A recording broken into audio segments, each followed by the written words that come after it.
Okay, just a quick video today. I want to talk about cleaning records using a particular technique. I'll go into it in a moment, but you'll hear that this record needs a good clean because of all the crackles and pops. You might remember this particular disc. This is the Trimicron record. This was that one that held an extra long amount of audio per side, up to 60 minutes on each side, and it achieved this by having an extra fine groove on it. If we have a look at it under this microscope, which is pretty hopeless, I bought this off eBay, I don't think I'll be using it again, but you can just about make out the groove on there. This is really as close as I can get to it and still get it in focus. You can see a few white dots on here as well, which I presume is some sort of dirt or dust.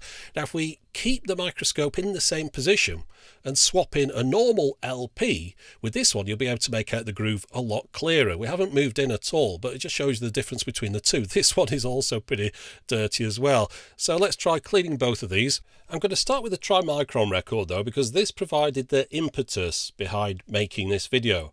Because whatever method I tried to clean this record with proved unsuccessful. So that's why I want to test this thing out, the Recopack DC-203. Now, the way this works is you pour liquid onto the surface of a record using an applicator, let it set overnight, peel it off, and it's supposed to bring off the dirt and dust with it. Now, if that sounds familiar, it's because it's an awful lot like cleaning records using the wood glue technique. And if that's something you haven't heard of, then just search for wood glue and records. You'll find over 100 YouTube videos detailing that process. Now, this is more of a commercialisation of that. And it is a commercialisation because, look, €45. And that will only do 30 applications. So effectively that's 15 records if you're cleaning both sides. Inside the box you'll find 2 record stands and the container of liquid. This holds 480 millilitres of the stuff. Apparently it's not poisonous, but you're not supposed to drink it. It's water soluble, so you can wash it off anything that you get it on that you don't want it on.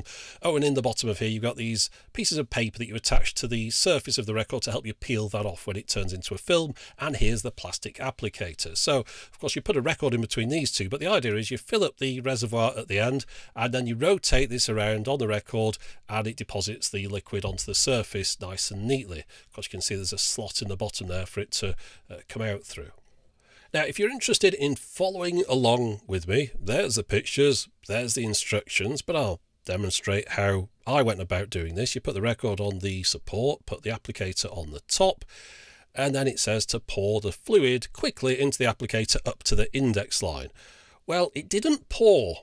It's much thicker than that. It's kind of a gel type stuff. It's a similar consistency to liquid hand soap. You have to squeeze the bottle to get it in there.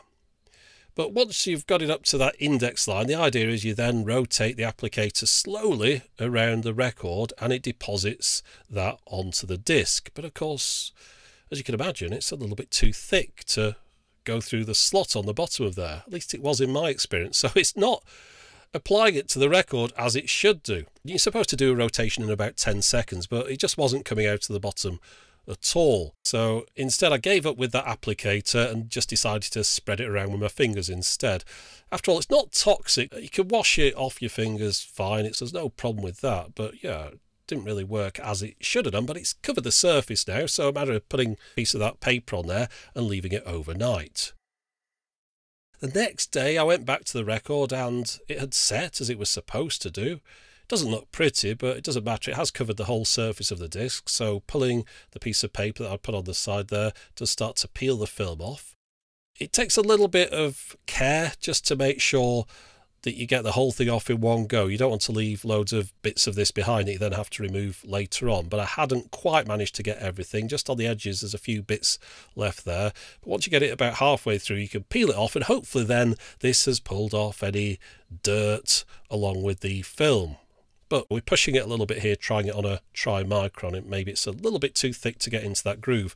Of course, now I'm contaminating the record by pulling these extra bits off at the edge, but you really don't want your stylus running across those. It looks nice and clean now. Well, I say I can still see a few little white dots, but a lot less than before. So I think we should just give it a test.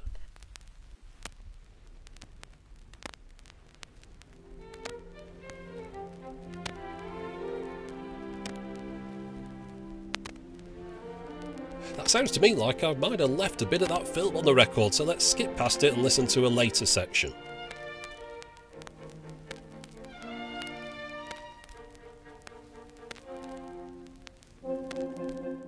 Okay, so I'd put that one down as an unmitigated failure, but then again, this stuff wasn't made for cleaning a trimicron disc, it's just for normal records with their normal width grooves. So let's try it out on one of those. I've got this old disc I've recently been using for testing equipment with. It's dusty, it's covered in fingerprints, but it's relatively scratch-free, so I think it's a good disc to try.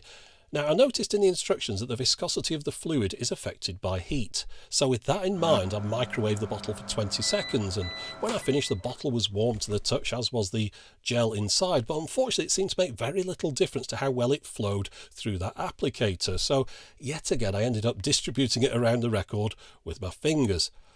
So again, I left it to dry overnight, and in the morning carefully peeled off the film, being sure not to leave any small pieces of it behind. The record looked pretty spotless when I'd finished, so let's listen to a comparison recording of a section that's between two tracks. So it's nice and quiet, you'll be able to hear any crackles that are there.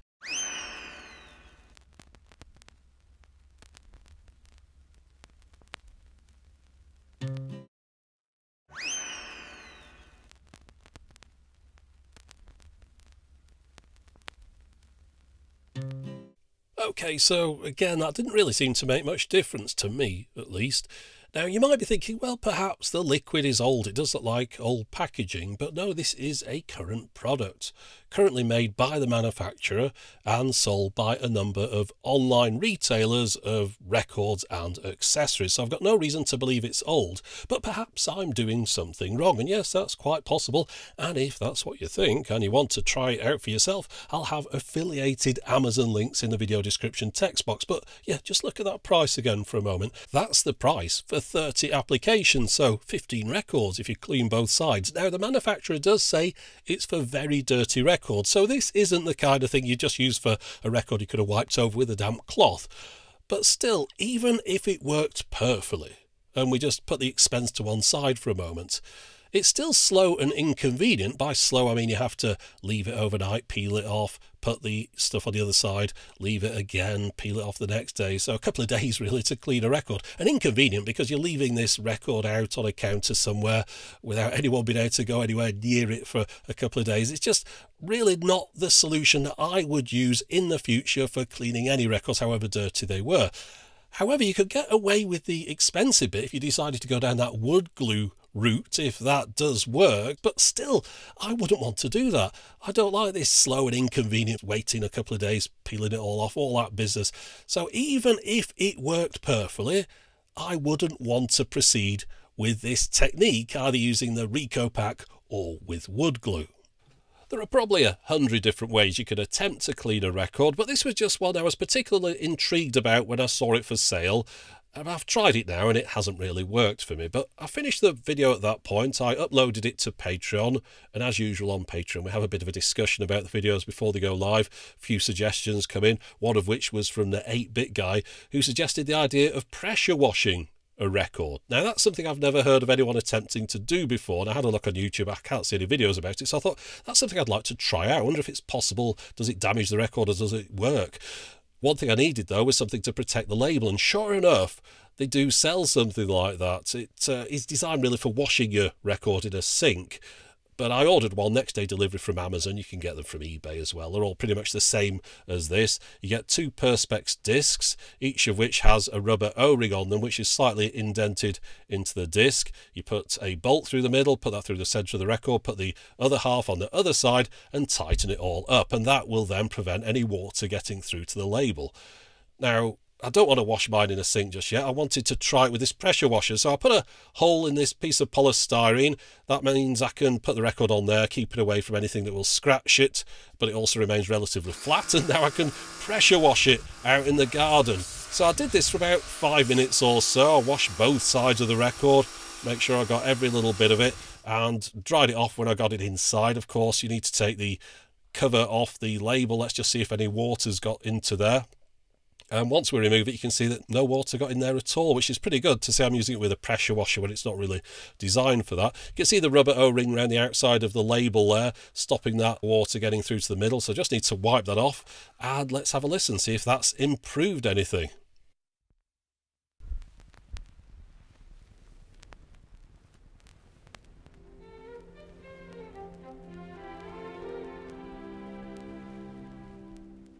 I'd say it was a little bit better than before, but you can still hear plenty of noise there, and if we listen later on in the record you can see there's still quite some way to go yet.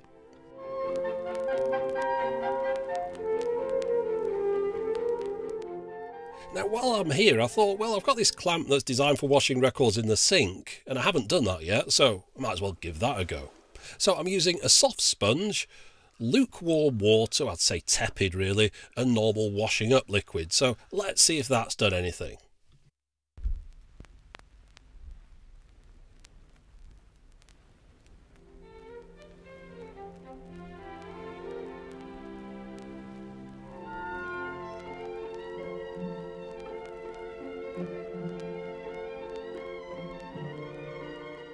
So perhaps a tiny bit better than before, but I don't think this record will ever be completely crackle free, and that's mostly down to the fact it's a tri-micron with the extra narrow groove. In the video for that I mentioned there were a number of drawbacks: low volume of output, high level of surface noise because you're turning your volume up to hear it, and the fact that if they do get dirty they're pretty much impossible to clean. But just to finish off, while I've got all this stuff out, let's try listening to this record again after it's been washed in the sink. Before we listen to the gap between track 1 and 2 and it had the crackles on there, we'll see if this has improved that at all.